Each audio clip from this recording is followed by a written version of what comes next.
Good morning, everybody. Hey, look, it's not raining. That's great for now.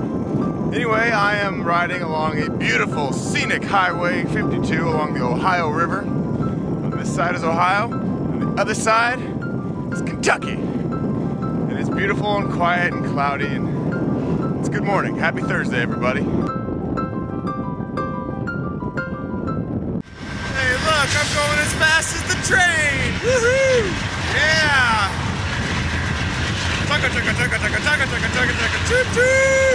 Check it out. I just bought a hot pink and white trailer tire. Ow! And I'm here at Whitey's Bike Shop in Portsmouth, Ohio, and check out what they have written on the window. Save gas, ride a bike. Yeah, these guys get it, even in small town America. Save gas, ride a bike.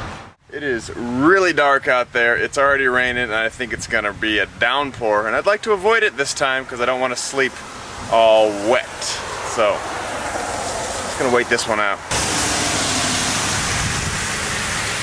Oh yeah. Coming down for sure.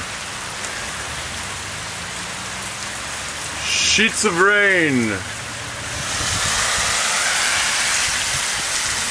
Jesus is wet. Very wet. And just like that, the storm is over. No more rain. Ow! Loving it. Look at that flooding. Here we have a nice country road. And right to the right of it, a brand new river, thanks to the rain.